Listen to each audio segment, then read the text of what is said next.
recording to the cloud, so people, if you speak, then you'll be seen, but otherwise you're not recorded. I just want to name that. And welcome everybody. Today is April 28th. This is one of the lectures in our pre and perinatal professional lecture series that's part of Pre and Perinatal Healing Online. And my name is Kate White. For those of you who don't know me, I'm the owner of the school and the founder of the Center for Pre and Perinatal Programs. It's my honor to have Mia Kalef with us tonight. She is offering a 6-week class, and this is a free lecture that's going to include some of the things that she's going to offer, and is something that I'm very fond of working with in the family field. Her tools and skills for helping families and adults heal from early trauma are key. So I'll just read briefly the little bio I have for you, Mia, and then you can go take it away. Mia Kalef is a therapist, author, and ceremonialist dedicated to seeing the soul of things. She practiced as a chiropractor for 18 years and has been a craniopsychotherapist for 25 years. She mentors health professionals in bringing pre-birth and birth awareness into their work and gives divinations in the tradition of the Dagar people of West and Central Africa. She lives on an island in the North Pacific with her husband, Bryce, and works locally and internationally, serving humanity's intersection with the subtle world. Her website is miakalef.com. Okay, Mia. Thank you, Kate. It's so good to be with you and people from all over the world. I understand there are about 300 people who are going to join at some point in time. So good morning, good evening, good night, whatever time you're in, welcome. So Kate mentioned I was a craniosacral therapist, or I have been for 25 years. And during that time, I was also a chiropractor for 18 years. And I think what I bring to this looking at the body, looking at healing, is this aspect of ceremonialism. Ceremonialist is like an old way of saying phenomenologist. Both of those paths look at and try to listen for and respond to the soul of things. In other words, it's an animistic perspective, respecting that all things speak. And if we can listen carefully, see clearly, sense into our senses, we may be able to detect what the other is trying to teach us. I live on an island in the North Pacific, just outside Vancouver. And a couple of months ago, before all of our isolations set in, a couple of friends and I were at the beach. And here there is evidence of Indigenous peoples, their villages, very few people that have ever built buildings or houses on this land. And it was part of my attraction to moving here a couple of years ago. And one of the things I was aware of upon moving is that the way that the people, the Pentlatch people who live here, died was never really acknowledged. They died rather quickly, different than our circumstances today, but they died of an epidemic at their time in the 1850s. And so at that time, a language disappeared, a people disappeared, a way of being with this place disappeared. And for a long time, I've thought that ancestor reverence is a very important part of living, of being human, of being in the ecosystem. And so on that day, we stood on the shore and I was showing them some of the sites, some of the relics that you can still see of the village. And you know, the COVID thing was coming on and North America was starting to take it more seriously. And we decided to stand there and pray just for the health of our communities, our friends, and the world. And it dawned on me while I was standing there that the ancestors of this place knew something about what it means to be vulnerable in their health and their bodies, much more than we will ever experience probably in our lives as a community. And as we thought tenderly about the people of the world who were suffering already, what came up in me was a bit of a surprise. I, for the first time, felt a wave of grief, probably the grief that no one ever felt for the people that died here, for the Indigenous people who lived here. And I've always known that grieving and having the response you've never had to an extreme circumstance or on behalf of another is a path into opening to more coherence and more healing.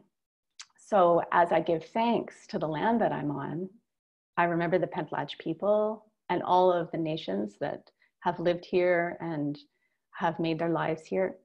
And I give thanks to the land that you're on and the Indigenous people who have come from your place and all the generations before you. And I give thanks to my own ancestors. And I welcome the healed and radiant ancestors that you have to be with us, and grateful for this opportunity to wade just a little bit into what is called the family field. So inborn in us is an incredible healing capacity. This talk is a nod to how we get into favorable circumstances and we are able to come into greater coherence. How nature expresses herself through us in the natural arcs of conception, coming into this world at birth, growing as children, going through all our rites of passage throughout life and through our dying process, and hopefully ancestralizing to becoming ancestors. We are all part of nature. And in a way, healing is a bit of a misnomer. It's not so much that we make healing happen. We actually receive healing. And the coherence and wholeness through which we emerge, the parts of us that are part of the whole, that emerge continually, is what restores to us when we get ourselves into favorable circumstances. So we're not here to make anything happen. We're not here to change ourselves or anyone else or the ancestors. We're here to make it so that the inborn natural arcs of coherence and wholeness restore to us. One of my mentors, Andrew Feldmar, talks about how the Greeks had different ways of viewing science. There were sciences that involved blueprints, where if you broke a bone, there was a blueprint and a map for how to mend that bone. Just like the same as building a building. If you were an architect, you know how to build a building based on a drawing and you follow it to a T and all goes well. However, psychology and healing and other mysterious arts are just that. They're mysterious and they don't have a blueprint. Rather, they are phenomenological or ceremonial in that we have to open our senses, drop our agendas, and show up and learn from the other what the other wants and needs and has never had. And by some grace, if we're listening and fearless and courageous with our words and our actions and the way we hold ourselves, some possibility may arise of coming back into wholeness and coherence for them and for us. We can pick up healing anytime in a timeline. Sometimes the stakes are so high that we prefer to look at things that are closer in time, like an injury we had a week ago or a month ago. Sometimes we can build up enough resources to look at things that are more distant. When the stakes are even higher, they can be a bit more elusive, but given the right circumstances, we can go in, check them out, maybe receive compassion and remorse from someone in a way we never got, and find ourselves feeling more ourselves again. The reason that pre-birth and birth are a little bit like the last subway stop, the last place people are looking, is largely because it's pre-verbal. We don't really have words for our experiences in the womb and at birth and after birth. And ancestral experiences are virtually invisible, partly because we've forgotten how to do ancestor reverence practices. Maybe wherever you are in the world today, your culture still practices the altar making, the offerings, the old ways of remembering our dead. But even our language, like saying that we've lost someone, or saying that someone has passed, or that they're gone, almost shuts the door on any possibility of keeping contact. And so if for generations we have not known or been taught or have felt scared because of Hollywood or other persuasions not to connect with our ancestors, then our health is affected and our well-being and many things that we'll touch on today and in the course that's coming up. So this work is recovery work. It is a response to the injustice that something has never been grieved, that an important event has never been acknowledged, both positive, but sometimes negative. It's about opening our senses and our intuition, using our bodies as an instrument to perceive what the other is trying to tell us, whether that's human, plant, mineral, or the unseen. It's about restoring humanity and our place in the ecosystem. And it's a big pillar of the environmental recovery movement. The human to human relationship, if repaired, can make us feel like we matter. And then we're able to treat all other things like they matter too. So what we'll do in this talk is we'll connect with why we're looking at pre-birth and birth and ancestors and what do they have to do with each other. We will look at the family field maps and we'll practice using them and see if we can do a healing exercise or coherence building exercise for our ancestries. Very simple. And we'll talk about what comes next. And I always want to admit that I've had a beef over time that institutions and professionals and academics sometimes think that they have knowledge that the rest of us don't have. And in some cases, it's true, like building a building or fixing a bone. We really want those people to have those skills, and they're skills that we don't necessarily have.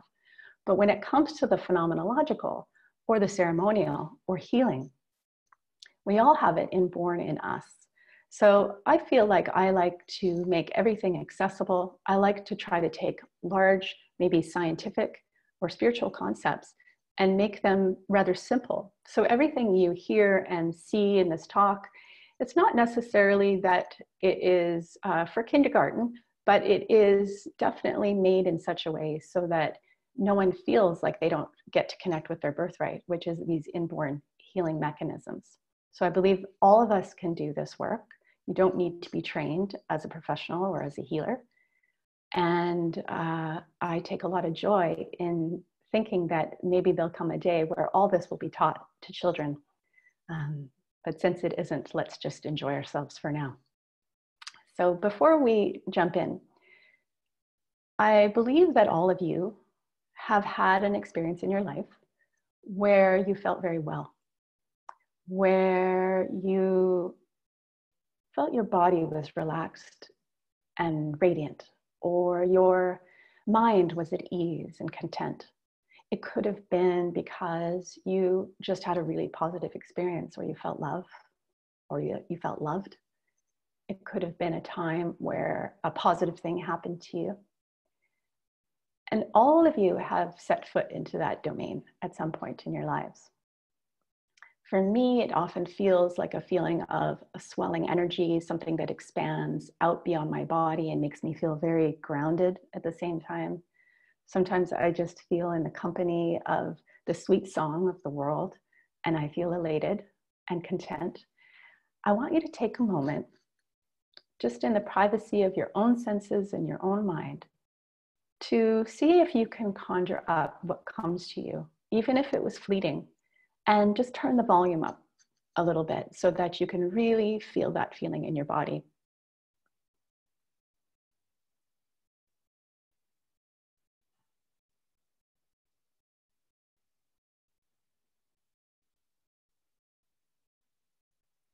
Nice. So we'll be using that feeling a little later. And if along the way, while I'm talking, something comes to you that's upsetting or overwhelming, because we're going to touch on some large stories, I ask you just to bring that feeling to yourself. It's a feeling of wholeness, a feeling of coherence, and just hold it up alongside whatever uncomfortable feeling you have. And it'll be a way to carry yourself and to create some kind of regulation and ritual safety while we go along. So I'm going to share my screen and show you some slides.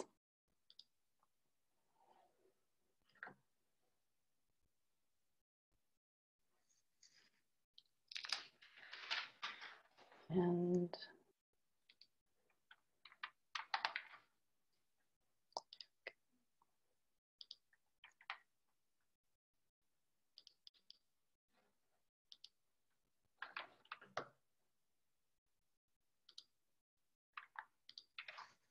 is everyone able to see that? Yes, good. Okay, So I call this the family field.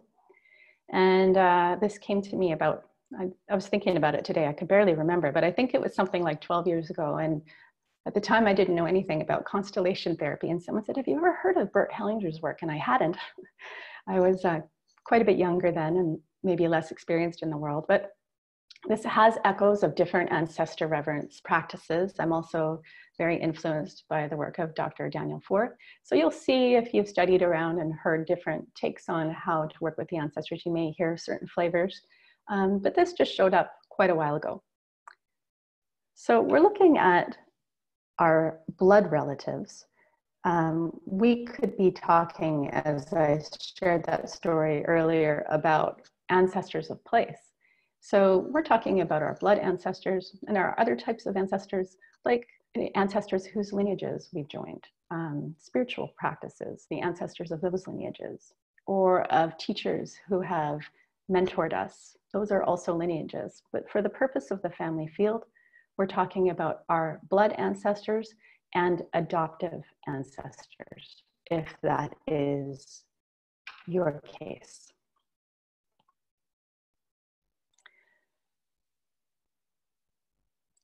So we are looking at a space of a clock, and we'll call it the wheel of life.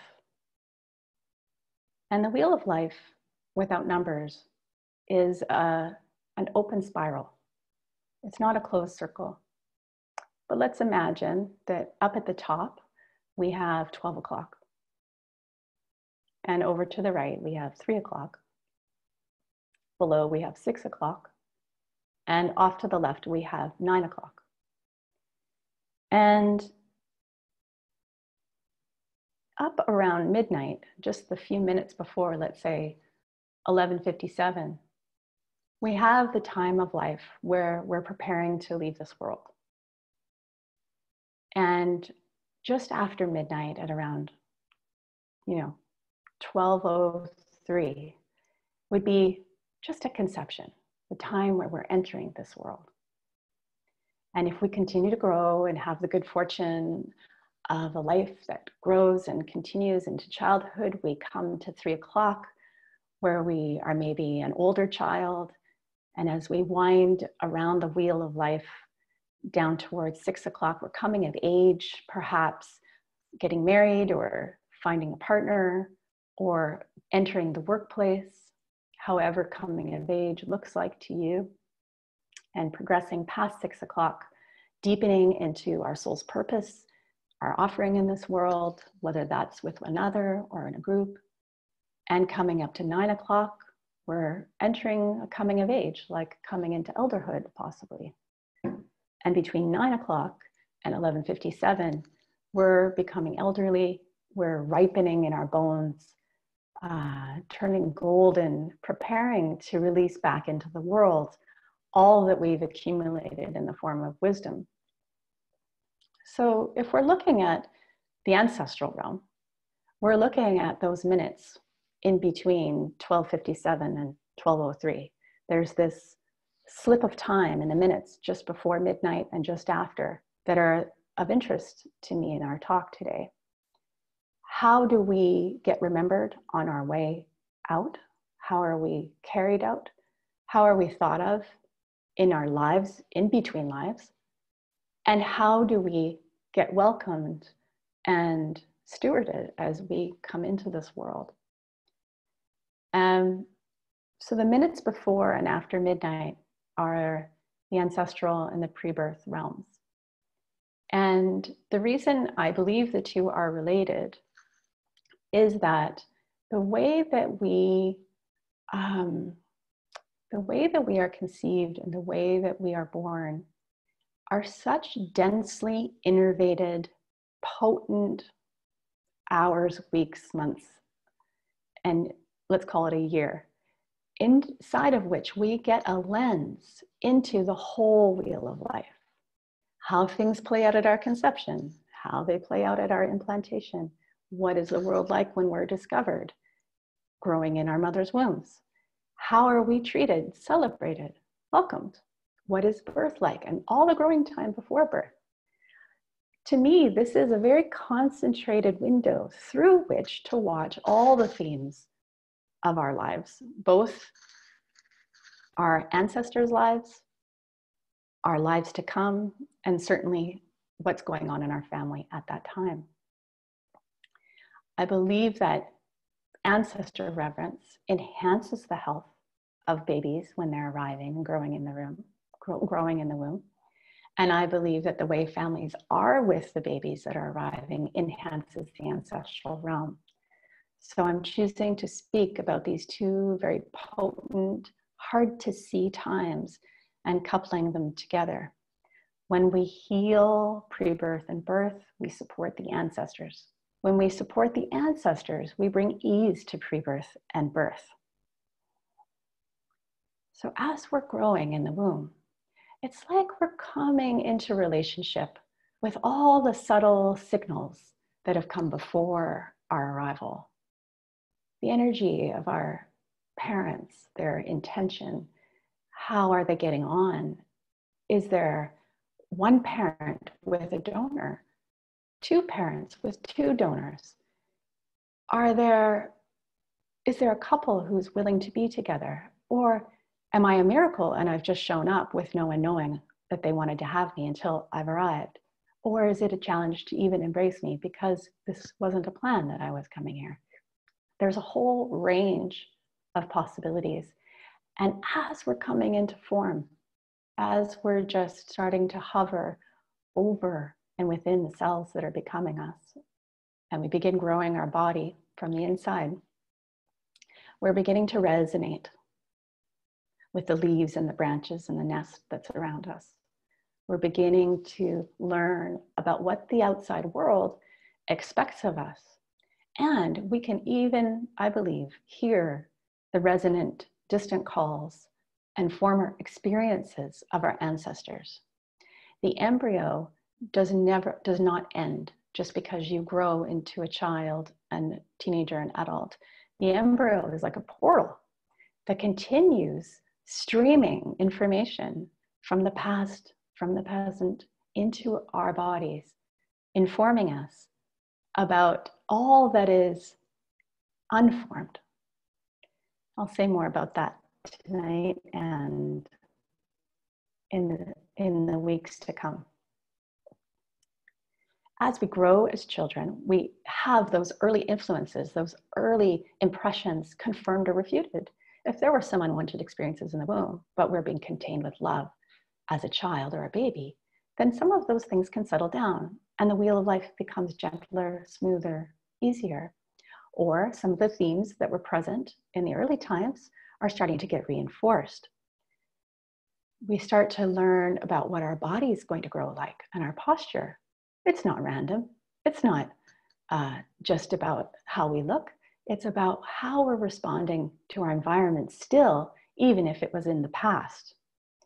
We're going to pick up on how to act with our friends and how to interact with groups. Do we feel comfortable bonding with multiple people at a time?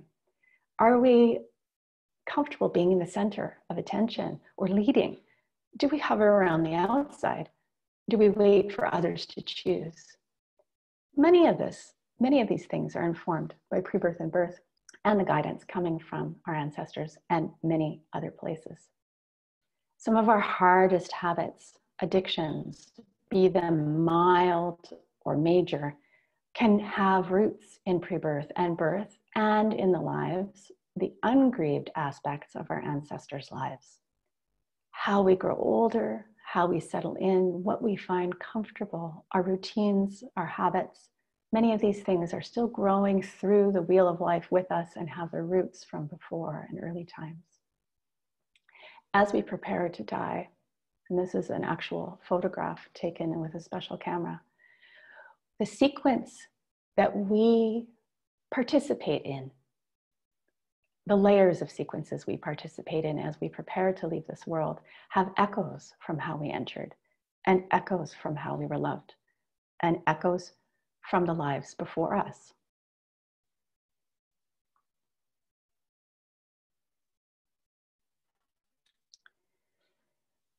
So in terms of what we've inherited, the pieces we don't know about maybe, or the pieces we do know about. What are your cultural and familial inheritances? And again, you could be influenced by your blood ancestors and adoptive ancestors. You may be influenced by people whose lineages you've joined, and you may be influenced by the ancestors of place where you live, certainly where you were conceived, where you were born.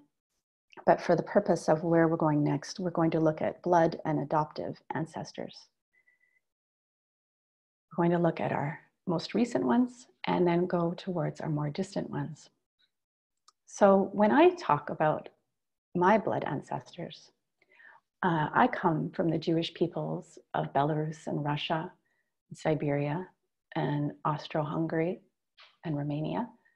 And my people were on the move, came to North America, luckily, in the late 1800s. And like many ancestors of yours, have had to flee difficult circumstances. In my case, it was religious persecution and cultural persecution. And so leaving the homeland wasn't necessarily out of curiosity for where we wanted to go. It was life-saving and life-supportive. So I believe that almost everyone has some of that story in their ancestry. People who have lived on the land that they live on now since time immemorial too have experienced that, save maybe very few tribes in this world. So this is something that we carry with us, is this sense of having to run. And maybe it's due to other reasons than religion. Could be that there was a starvation or blight, like the potato famine in Ireland. The entire world is populated with Irish communities that are very old because they had to really leave disease and a terrible situation.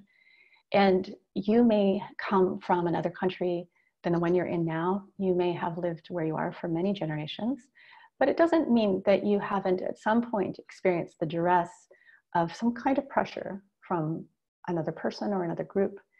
And not all those stories have been told.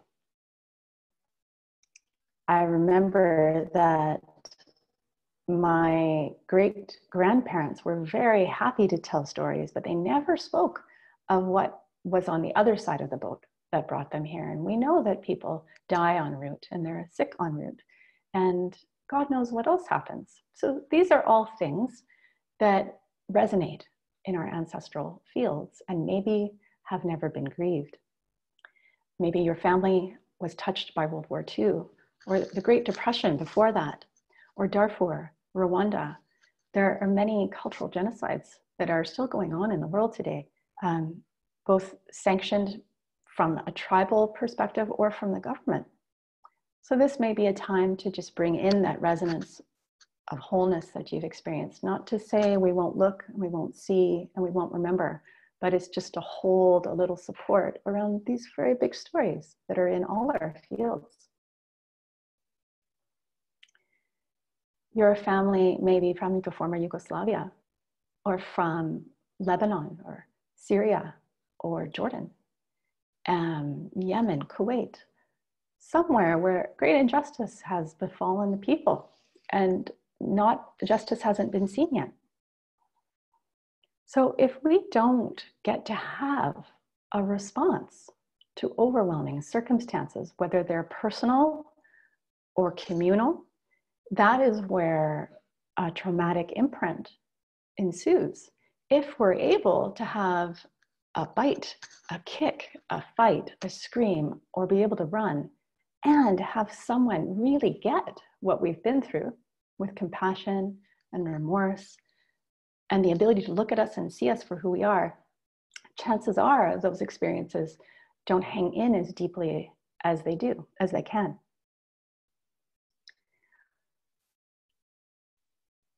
So we're going to look at what the family field looks like.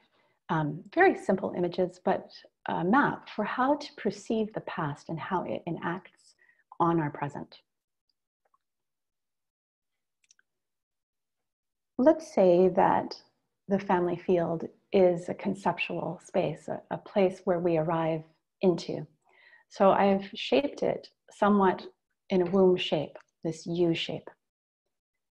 And as I was saying about coming into the womb, we resonate with all the signals that are coming at us. You can almost imagine, this is like not a fact, but a story, a myth, that as we're coming into conception, we are almost picking up the radio signals of the most distant past first, like all that's echoing that's never been fully digested. And as we get a little closer to our parents or our mother or father,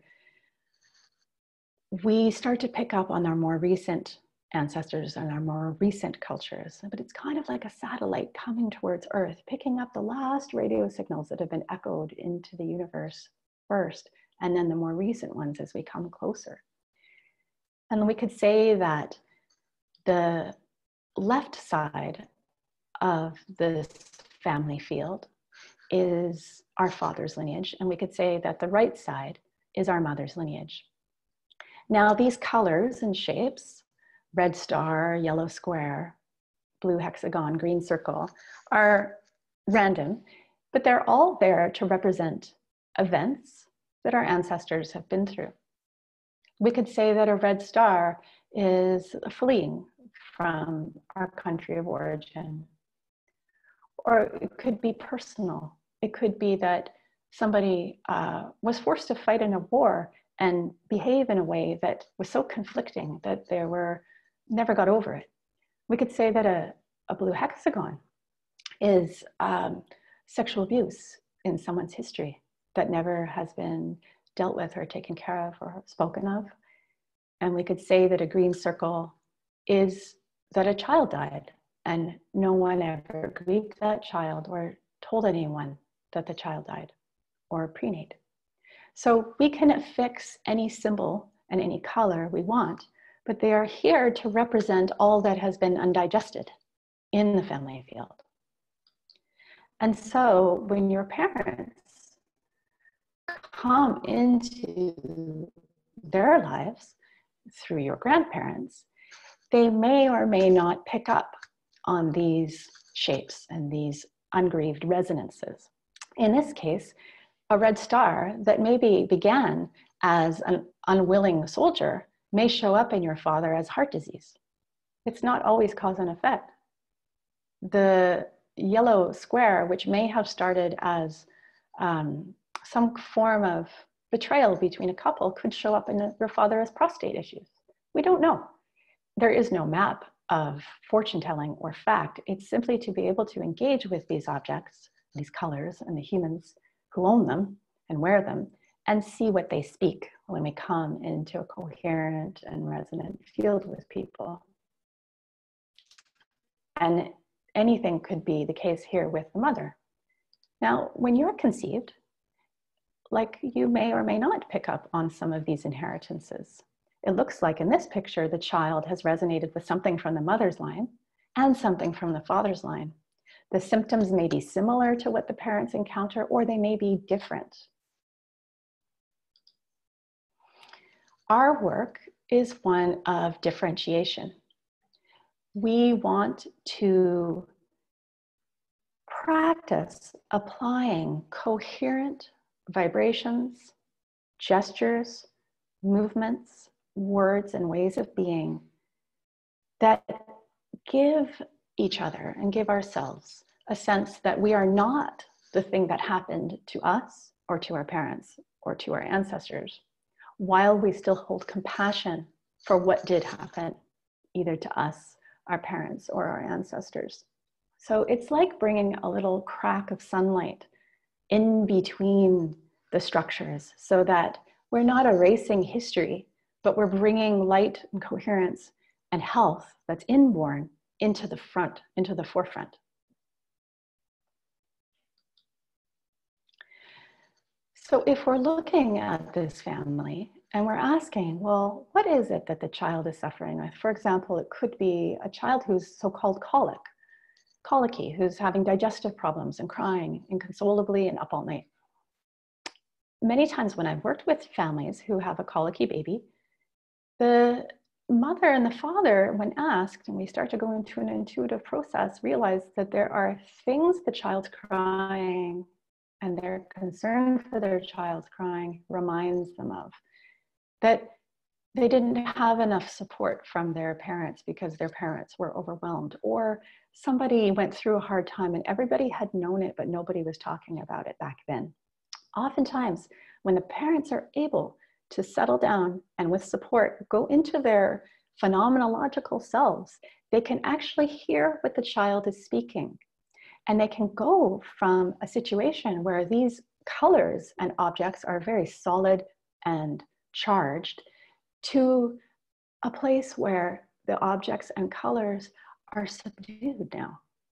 Because somebody has told the story, someone has had the grief or the anger or the response that has never been had to this inheritance. So the child and the parents, it's not that we're erasing history, but we are just discharging the charge that's been carried and is being spoken through the child. So what we're going to do is, if you have a piece, I didn't prepare you for this beforehand, but gather something together. I'll just leave you a minute to do that. It could be a pen, a pencil, just gathering something near you.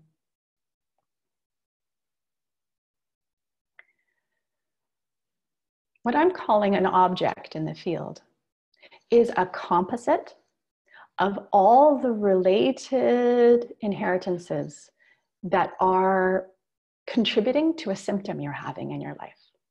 So if you are someone who has constant low back pain or hip pain, or you find yourself anxious and wish you weren't, or there's a pattern of inheritance of a certain physiological condition in your family, even if science totally explains it as genetic, what we're looking at is what are the composite experiences that have contributed or are resonating, more so resonating with you, that are in a way informing you and emerging you into that symptom still today.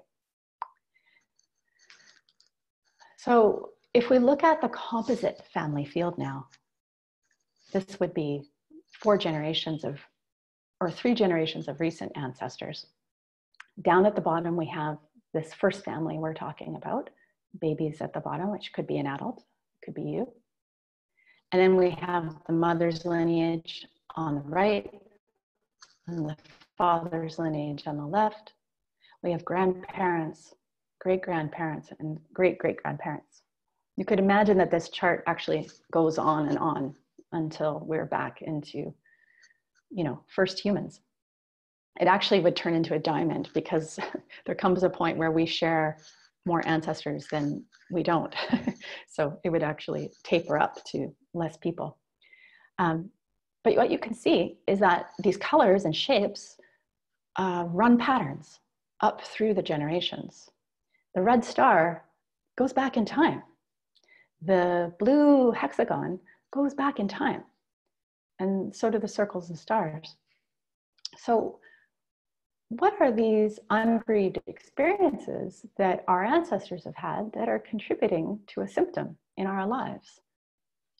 If we do the work of gathering a comprehensive sense of how our symptom kind of weaves and winds through the generations, maybe it'll look like this, and for you it could look like a smaller, more narrow shape. But if we just connected the dots between common symbols intuitively arising in our awareness, sometimes we'll never know for sure, but we can trust our bodies and our intuition. We come up with something called the object today, is how to come into compassionate wholeness and coherence around an object in each of our fields. When we do that, the possibility is going from this to this, if we do this on a local level in our family, or we can go from this to this in our ancestry, in our ancestral lines. Now, I don't mean to make it sound like it happens so quickly. This is a longer term project and takes a bit of application and dedication. But I believe this is what's possible, that if we do pre-birth and birth healing, we can serve the ancestors. And if we do ancestral healing, we can serve pre-birth and birth and the whole wheel of life. So let's get out your paper and your pen. And if you've got it in front of you, I want you to, at the very bottom of your page, just a very small symbol for something that you live with in your life that gives you anything ranging from some discomfort to difficult for you. Just make a little symbol. You'll know what it is. It doesn't have to be the right one. It could just be any one. You could start with a low stake one. Make a little symbol down there at the very bottom of the page. And if you want to name it for future reference, you could put a little descriptor beside it. What is that symbol representing for you? Could be an emotional feeling, could be a dynamic you have in relationships, could be a physical feeling.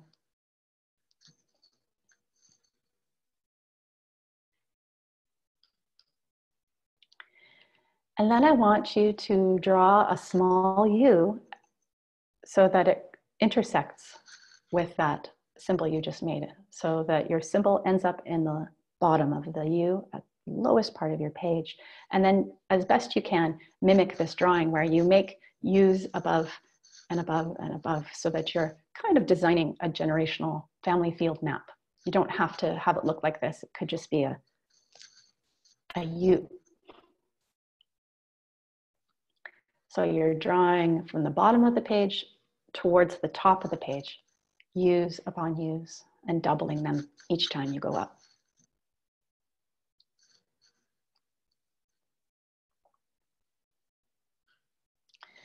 Now here comes the intuitive part. It's kind of like trusting that you don't have to get it right, but you're just going to take a step into it. So with your pen or your pencil, starting at the bottom where you've got your symbol, just want you to move up the page. You don't even have to look at the page as you do it, but you can if you want, and intuitively make marks up the page on either side, wherever you feel drawn, to the right or the left, and just make little marks where you feel you're drawn to put them. And again, there's no right. You can't make a mistake. Keep dabbing your writing instrument until you feel like something says that's enough.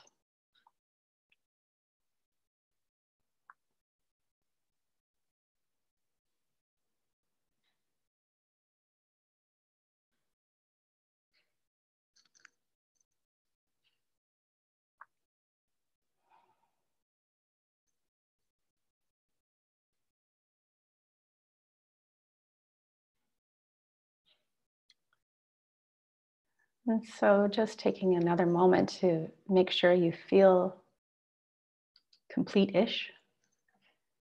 And now, with no care for the shape of it, see about connecting the dots you've made. And again, intuitively, maybe lines cross, maybe they're circular, maybe it's just a straight line. See what wants to be connected and go through the marks you've made until you have the shape you're content with. Knowing you can do this over and over again, you need not get it right.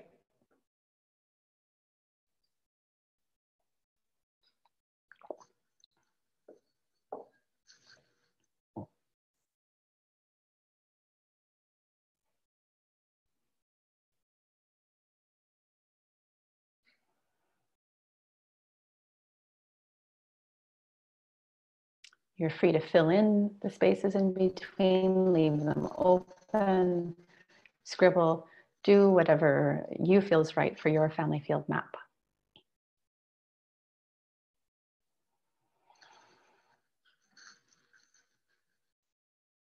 We're going to go back to that feeling we brought up at the beginning of wholeness, that memory you have of a good, content, coherent, supportive, perhaps radiant feeling you've had in your life. Turn the volume up on that feeling. Feel yourself in your chair. Feel the ground under your chair.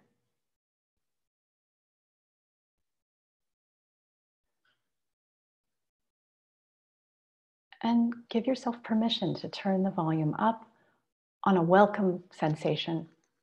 You may want to use your hands and bring them around your body just to expand some form of fullness or wholeness. You may want to put your hands on your body. You may want to put your hands over your map. However you want to sit right now that makes you feel like you're connecting with something benevolent within you, around you, for you. And I want you to make that feeling big enough to include the outline of what you've just drawn, so that you either see it in your mind's eye, or hear a sound in your ears, or have a thought or words that you decorate the outside of your object with. It could be an incantation, a prayer. It could be a color in your mind, a feeling, a song. Hold the outlines with this welcome, settled, and coherent feeling, and hold it there. Include your object in the canopy of the spaciousness and inclusiveness of health. Include all the edges. Some might want to slip past you. Some might want to ooze out. Just keep insisting on containing this object with your love, with your coherence, with your health. Include the whole thing, not knowing what it is. And you're watching and waiting and feeling, listening for your body settling, the tune changing, a breath coming on. Keep holding and holding until you feel a change that happens just by accident, because you're there with compassion and interest and coherence. And take your time. That's it.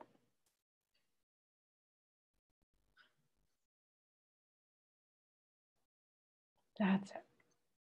So you may feel a spreading or a sinking in your body. You may feel your shoulders drop.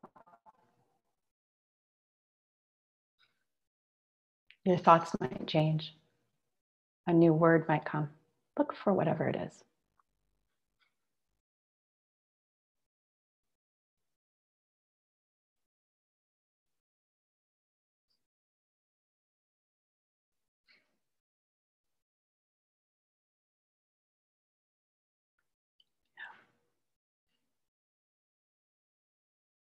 As we share this call, we may also be sharing coherences and objects.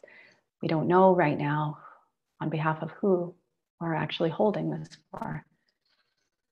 It could be personal and it could be collective. That's it. So some of you may have noticed something happen. Some of you may still be wondering if it's happening at all. And some of you may want to linger.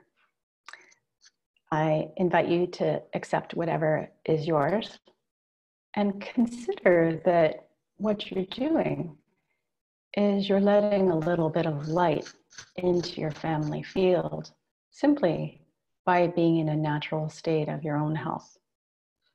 The natural state of your own health is blessed to you, in my opinion, by your ancestors who are healthy, the ones that are healthy. And it's also a compliment to just how you live your life and the choices you make to even show up to a call such as this, recording the unseen and your own natural healing arcs to be present for goodness for you and for others, possibly your ancestors. So as I said, if you want to continue, you can. I urge you to luxuriate in the time you need. And we're going to shift a little bit now. So we're letting go of that object in the field, which may, on your next drawing, change shapes, may not look the same anymore. And we're letting go of the coherence if you feel you're ready. So we're going to transition out of the exercise. And if something feels disturbed or unfinished, you can continue to bring wholeness to it. And you can say to the feeling, I'll continue to visit you, and maybe get connected with a friend and ask them to do this with you or to support you. So we're transitioning now. So I'm going to close now my screen, just letting you know that we can learn together some more if you want to come to my website, or next week, May 5th, we're going to go a little deeper into the family field and do a little bit more of an intricate exercise around your personal symptoms and your own ancestry. And I'll just close this.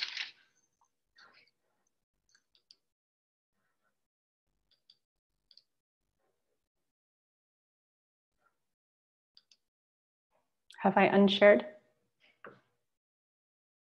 Okay, good. So we'll talk a little bit about what's coming next. And I can feel that some of you are still in the depths of what we were doing. So I'll talk slowly and move gently, and respecting that we all have our own natural pace. The goal of the course is to continue deepening our relationship to compassion and differentiation to the experiences that we carry. As I mentioned, we're really interested in these minutes just before midnight and the minutes just after midnight, which would be the time between lives, or the ancestral realm, and the time of really early in our gestation, our growing time in the womb, birth, and just after birth, because they're such richly packed events that tend to give us a lot of information about the whole wheel of life, and certainly set up our lives for how they're going to feel. It's never too late to address circumstances that we have endured during pre-birth and birth. As I said, the embryo doesn't really end. It's a portal that continues. And our ancestors, if you're leaning that way, really benefit from us, the living, remembering them. And so we're going to do some work next week that involves ancestor reverence, connecting with our ancestors, making offerings to them, and as well doing more work with these maps, followed by going through each stage of pre-birth and birth and the common ways that we can get interrupted. I'll talk about the most ideal and resonant gestures we like to make at conception, coming into our bodies, at implantation, the first time we come into relationship with our mother's body, the most resonant and full experience we might be able to have at discovery, when everybody finds out we're actually there. And then how that shapes birth, and some of the vibrations and gestures and movements of birth that, even if we're interrupted, can be restored and are still waiting to happen. We'll talk about that, as well as what it looks like after you're born and the weeks after, and what it could all be like if your mom has enough, or your adoptive parents have enough, and your community and family and village. So we don't expect everyone to have had a perfect experience, nor do we concentrate on what's gone wrong, but we're going to offer vibrations and gestures and movements and words that kind of reflect what feels good to us when we're doing all these things, and then take what you've experienced on a personal level and work with your own story and bring it into coherence and wholeness and some type of healing, receive healing through each of those stages. So we don't make healing happen. But given the right circumstances and the right environment, we can receive healing. It's just there for us. So I promised that I would look in the chat and see if there were any questions. I know there are quite a few messages, so I'm just gonna scroll through. Let's see.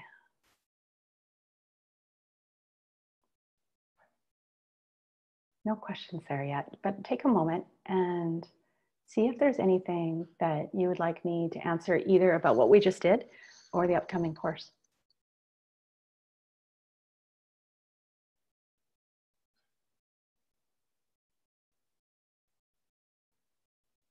What are arch? So I think what you're asking is, what is an arc? And an arc is like a beginning, a middle, and an end. Everything we do has a sequence to it. You could call an arc a sequence. For example, the way a baby gives birth to him or herself with their mother's help has stages to it. The baby gets ready. The baby engages his or her head. Step 2. Step 3, active labor. A real active moving and turning happens inside the mother's pelvis. And then we get close to a time of pushing, which is discovery of the baby's ideally head. And then the baby is born and births their whole body with their mother's help, ideally. And then it's taken into the mother's body and goes through several more sequences, at least 7, to latch and nurse, if all goes well. Sometimes that doesn't happen, but can still happen after. So an arch is that nature knows something about beginnings, middles, and ends, and how to cycle through us. And depending on where you are today, it's spring here, you may be in fall, but you're watching the sequence of the trees. Buds are forming, they're stemming, they're articulating, and then they're either flowering or growing larger leaves. And this is the stage we're in. That's an arc, nature's arc. And if you are in the Southern Hemisphere, you're seeing a decline, a drawing, a discoloring, a dropping, surrendering to gravity. It's the same as our wheel of life. So when I say nature's arc, she moves through us. And if we can respond to the forces that are coming through us and emerging us, we can have a pretty good time. Thanks for your question. You'd like to hear more about the upcoming course. Well, we're going to spend 6 weeks. Each class is 2 hours. I'll give a short talk at the beginning of each class on the particular stage we're working on. So first we'll be going back to the family field, working with the maps. And I'll give a little talk. We'll do a healing exercise in each week. And then we're going to have some sharing that actually goes on with the participants, questions that are personal, things that we can contemplate and listen to and see if we can offer guidance on. So it'll be a healing course. And again, you don't need to have any extra experience with being a professional or a healer, but we can just work together, grow together, and practice some very simple skills that involve using your senses, using your body as a perceiver of what is coming to you. Even if you're not used to feeling your body, your mind is strong. We can use what words come to you. And so there's a good amount of time each class, and we'll be spending time talking as well together. On to another question. We will also be attending to connect some of the symptoms we might be living with today and also their origin from pre and prenatal and our ancestor imprints. Yes, we will. Will addiction, war, mental illness, and or alcoholism be brought to this course? It can. If it is to be brought by you, we bring what comes to you. So I will speak to things that are specific, and certainly how certain experiences can manifest in our lives, but there are no textbooks about how they will manifest. So we rather want to work with what's coming to you, coming through you, and giving you options about how to hold that. Thank you for that question. Is it the same to heal ancestors first And then that allows healing for pre and perinatal and the other way around, heal pre and perinatal and then ancestors heal after. I was wondering that myself when I was preparing. I thought I might want to clarify that. So thanks for asking that. In my experience, you can start somewhere and follow it anywhere. There are no rules about what needs to happen first, what needs to happen second. I really trust that we are diviners of our own desires, and that what comes through us is what's wanted. So if you're drawn to do ancestor work and you've not done pre and perinatal work, follow your guidance, follow that lead. If you're drawn to pre and perinatal work, follow that. I tend to do it all at once. I find the two interrelate, as do other fields of interest. So your own quirky makeup will show you which way to go, but there are no rules about one before the other, nor do they have to happen at the same time. They just happen to be two things I find really interesting, and they interrelate to me, so I'm offering them simultaneously. Will there be some content in the course of how to help guide people through this in a session, like a craniosacral session? I'll be sharing case studies of clients that I've worked with and healing stories from my own life, so you may get some ideas of how to work with people. Techniques that are solely for craniosacral therapy are a bit more something we would build up to in a next course. This is for people who also are not body workers and don't have any healing experience. So I'm going to speak in ways that can be applied if you're a therapist, but also could be applied to yourself if you want to heal yourself or your ancestries and your life. So I believe that if you are a practitioner, you can extrapolate, take this to your work right away. And if you're not, you can apply it to yourself. How is it related to my book? Well, I have two books, and I believe you're probably referring to It's Never Too Late, Healing Pre-Birth and Birth at Any Age. We are going to follow the arc of the book with different case studies than are in the book, and things that are new since then. That book was published a couple of years ago, and some of the writing happened quite a few years ago. So the book is an excellent companion, although not necessary to read if you want to join the course. You could read it if you like, you could read it after, you could read it as a companion or not at all. Did I write both of those books? Yes, I did. I'm interested in exploring the collective ancestral field related to scars and deep pain related to the Middle Passage, slavery and Reconstruction. And I don't see the end to that sentence. And I say, well, that's, I'm glad that you feel drawn to do that. That work is needed in the world. Not that you should feel pressure to do it, but there are large groups of people who are considering that as well. You could take the tools you learn from this course, although it's not a fully in-depth course. We could go further than we will, maybe in the next offering, and apply it to any other ancestor reverence practice you plan to do.